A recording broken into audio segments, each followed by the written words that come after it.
Saya dari Universitas Negara Rizky Makassar, Prodi PGSD Angkatan 2018. Di sini saya akan menjelaskan tentang makalah saya, yaitu hasil evaluasi bimbingan belajar di masa pandemi COVID-19. Baiklah, di sini saya akan menjelaskan tentang pengertian evaluasi hasil bimbingan belajar. Penilaian merupakan langkah penting dalam manajemen program bimbingan. Tanpa ada penilaian, keberhasilan atau kegagalan pelaksanaan program bimbingan yang telah direncanakan tidak mungkin diketahui atau diidentifikasi. Adapun evaluasi yang dapat pula diartikan sebagai proses pengumpulan informasi data untuk mengetahui efektivitas atau keterlaksanaan dan ketercapaiannya kegiatan-kegiatan yang telah dilaksanakan dalam upaya mengambil keputusan. Adapun pengertian lain dari evaluasi yaitu adalah suatu usaha untuk mendapatkan berbagai informasi secara berkala, berkesinambungan dan menyeluruh tentang proses dan hasil dari perkembangan sikap dan perilaku dan atau tugas-tugas perkembangan para siswa. Sedangkan bimbingan adalah proses interaksi antara pembimbing dengan yang dibimbing, baik secara langsung maupun tidak langsung, dalam rangka untuk membantu peserta didik agar dapat mengembangkan potensi dirinya ataupun memecahkan permasalahan yang dialaminya. Sehingga dapat disimpulkan bahwa evaluasi bimbingan belajar adalah suatu usaha untuk mendapatkan atau mengetahui tentang proses dan hasil perkembangan peserta didik melalui kegiatan-kegiatan yang telah dilaksanakan. Penilaian kegiatan bimbingan sekolah adalah segala upaya, tindakan, atau pelaksanaan program bimbingan di sekolah dengan mengacu kepada kriteria atau patokan-patokan tertentu sesuai dengan program bimbingan yang dilaksanakan. Adapun fungsi dari evaluasi yaitu satu, memberikan umpan balik atau feedback kepada guru pembimbing untuk memperbaiki atau mengembangkan program bimbingan dan konseling. Dua, memberikan informasi kepada pihak pimpinan sekolah, guru mata pelajaran dan orang tua siswa tentang perkembangan siswa agar secara bersinergi atau berkolaborasi meningkatkan kualitas implementasi program BK di sekolah. Adapun aspek-aspek yang dievaluasi yaitu kesesuaian antara program dan pelaksana, keterlaksanaan program, hambatan-hambatan yang dijumpai, dampak layanan bimbingan terhadap kegiatan belajar mengajar, perubahan kemajuan siswa yang dilihat dari pencapaian tujuan layanan bimbingan. Adapun dalam melaksanakan evaluasi program ditempuh sebagai berikut: satu, memuaskan masalah atau beberapa pertanyaan. Dua, mengembangkan atau menyusun instrumen pengumpulan data. Tiga, mengumpulkan dan menganalisis data. Yang keempat itu melakukan tindak lanjut atau follow up berdasarkan temuan yang diperoleh. Penilaian ini diangkat sekolah merupakan tanggung jawab kepala sekolah yang dibantu oleh pembimbing khusus dan personel sekolah lainnya. Di samping itu, penilaian kegiatan bimbingan ini dilakukan juga oleh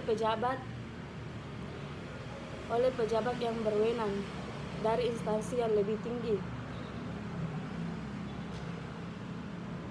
Penilaian ini perlu diprogramkan secara sistematis dan dipandu dan terpandu. Kegiatan penilaian baik ini mengenai proses maupun hasil perlu dianalisis untuk kemudian dijadikan dasar dan tindak lanjut perbaikan dan pengembangan program layanan bimbingan. Yang kedua, adapun bimbingan belajar di masa pandemi. Pandemi COVID-19 ini berdampak besar pada sebagian sektor, salah satunya pendidikan dunia. Dunia pendidikan juga ikut merasakan dampaknya. Pendidik harus memastikan kegiatan belajar mengajar tetap berjalan meskipun peserta didik berada di rumah. Solusinya itu, pendidik dituntut mendesain media pembelajaran sebagai inovasi dan dengan memanfaatkan media daring atau online. Sistem pembelajaran ini dilaksanakan melalui perangkat personal, komputer atau laptop yang terhubung dengan koneksi jaringan internet. Pendidik dapat melakukan pembelajaran bersama di waktu yang sama. Penggunaan grup di media sosial seperti WhatsApp, Telegram, Instagram, aplikasi Zoom, atau media lainnya sebagai media pembelajaran. Dengan demikian, pendidik dapat memastikan peserta didik mengikuti pembelajaran dalam waktu bersamaan meskipun di tempat yang berbeda. Kondisi pandemi COVID-19 ini mengakibatkan perubahan yang luar biasa termasuk bidang pendidikan.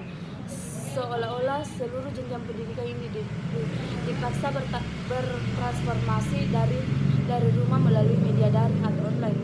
Ini tentu bukan hal yang mudah karena belum sepenuhnya siap. Dan akses tersebut dapat dimanfaatkan untuk mengembangkan pengetahuan dan wawasan.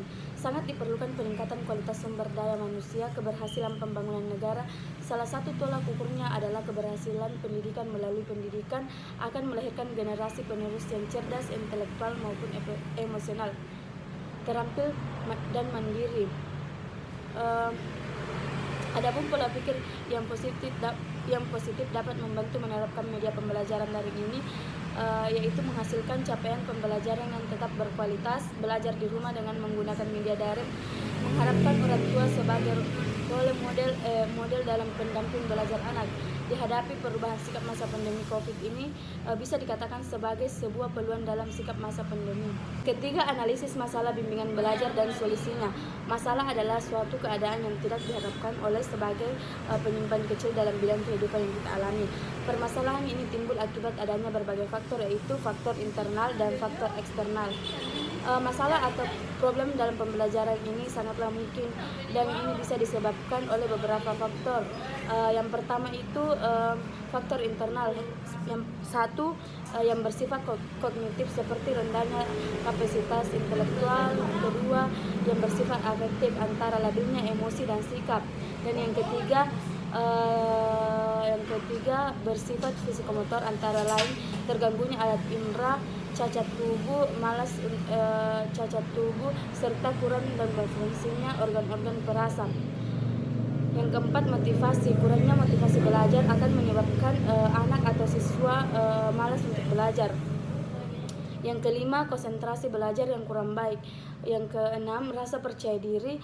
Rasa percaya diri ini timbul dari keinginan berhasil dalam belajar. Yang ketujuh, kebiasaan belajar. Kebiasaan belajar ini akan mempengaruhi kemampuannya dalam berlatih dan menguasai materi yang telah disampaikan oleh guru. Faktor eksternal ini meliputi semua situasi dan kondisi lingkungan siswa yang tidak kondusif bagi terwujudnya aktivitas belajar termasuk yaitu lingkungan keluarga, lingkungan masyarakat, sekolah, guru sebagai pembina siswa belajar, kurikulum sekolah, terlalu berat beban belajar siswa maupun guru, metode belajar yang kurang memadai, sikap orang tua yang tidak memperhatikan anaknya, dan keadaan ekonomi. Mengatasi malas belajar siswa agar bersemangat dan tidak malas untuk belajar adalah hal yang harus dilakukan oleh orang tua maupun guru.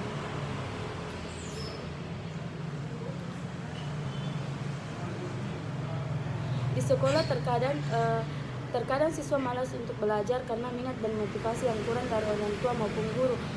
Orang tua maupun guru harus mendukung dan memotivasi siswa agar bersemangat dan tidak malas untuk belajar. Ada beberapa solusi yang dilakukan oleh orang tua maupun guru untuk meningkatkan minat belajar siswa. Yang pertama itu menanamkan pengertian yang benar tentang belajar pada siswa sejak dini. Berikan contoh belajar pada peserta didik, berikan intensif jika siswa belajar. Orang tua sering mengajukan pertanyaan tentang hal-hal yang diajarkan di sekolah pada anak, mengajarkan kepada siswa pelajaran dengan metode tertentu yang sesuai dengan kemampuan siswa. Komunikasi orang tua harus membuka diri berkomunikasi dengan anak untuk mendapatkan informasi tentang perkembangan tersebut. Menciptakan kedisiplinan, menciptakan suasana belajar yang baik dan nyaman, menghibur dan memberikan solusi yang baik. Motivasi belajar. Pengertian motivasi belajar menurut Jusmawati dan kawan-kawan dalam bukunya 2018 103 sampai 106, motivasi adalah perubahan energi di diri seseorang yang ditandai dengan timbulnya perasa dan reaksi untuk review mencapai tujuan. Dengan pengertian ini dapat dikatakan bahwa motivasi adalah sesuatu yang kompleks. Motivasi akan menyebabkan terjadinya energi yang ada pada diri manusia dan akan berkait dengan mengeluarkan gejala-gejala perasa dan juga emosi untuk kemudian atau melakukan sesuatu. Yang kedua, cara meningkatkan motivasi belajar anak SD. Adapun cara untuk meningkatkan motivasi belajar siswa di SD yaitu: 1. Tidak pelik akan pujian, ciptakan persaingan atau kompetensi. Ketiga, menulis nama siswa di papan tulis, gunakan media belajar yang baik dan sesuai, menjelaskan tujuan belajar, memberikan poin kelompok, memberikan ulangan atau ujian secara berkala, menumbuhkan kesadaran siswa, memberikan dorongan kepada siswa untuk belajar. Baiklah, itulah hasil penjelasan dari makalah saya yang berjudul Hasil Evaluasi Bimbingan Belajar di Masa Pandemi COVID-19. Terima kasih.